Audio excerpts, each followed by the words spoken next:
د دې ماشوم موږ ته اطلاع وشوه په تیر شوي اتوار باندې چې دغه شان د کور نه بېدرکه شوی دی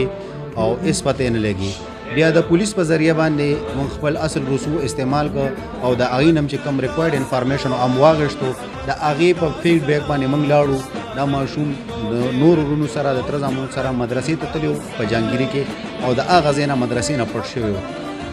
خپل سورسز هم استعمال کو او د هغه ځای نه دا موږ د پولیسو په ذریعه یو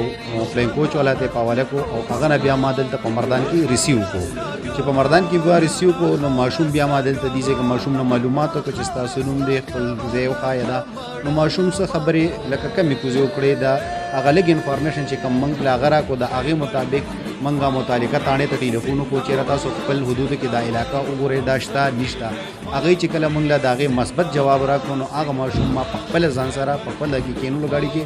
او بومې تلو او خپلو والدینو ته مې په حواله کړو او سره مې ورته دا هم وویل چې د خپل ماشومانو خیر خبر اخلئ ځکه چې نن سبا چې کوم حالات روان دي کوم دغه روان دي نه کې موږ ته پکار چې د خپل ماشومانو باندې نظر ساتو چېرې دی کوم خوا ځي چا سره ځي کوم خوا نه ځي. بلکل زه اپ ډیوټ یم او زه په کور کې مو چې ما ته اطلاع وشوه چې دغه شان دا ماشوم دی حالانکه د کاټلنګ په پی ایس کې د والدینو هېڅ قسمه رپورټ نو کړی خو لیکن ما ته اطلاع وشوه زموږ چې کوم خپل وټس اپ ګروپ کې په هغې باندې ماشوم وچلېدو نو د هغې نه ما زه د کور نه راووتم او اف ډیوټ یم بلکل د سنډې ورځ وه او زه رالم ما د ماشوم دغه شان چې کوم تاسو ته ما کومه طریقه یاده کړه په دا طریقه ما دې وصول کړو او ومې رسوه. جی دا یو خبره کوم سهار چې پولیس چینج شوي دي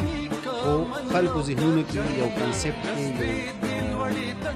آیډیا سوچ جوړ دی چېرې پولیس ومایلی نه چې تاسو راشئ پولیس سره کښېنئ پولیس خپل وګڼئ دا ستاسو خپل پولیس دی خو تر څو پورې چې تاسو دا پولیس په خپل ګڼلي نه وي تر هغې پورې تاسو په پولیس اعتماد او یقین نه کړئ. تاسو راشئ موږ سره کښېنئ پولیس ووینئ پولیس چینج شوی دی.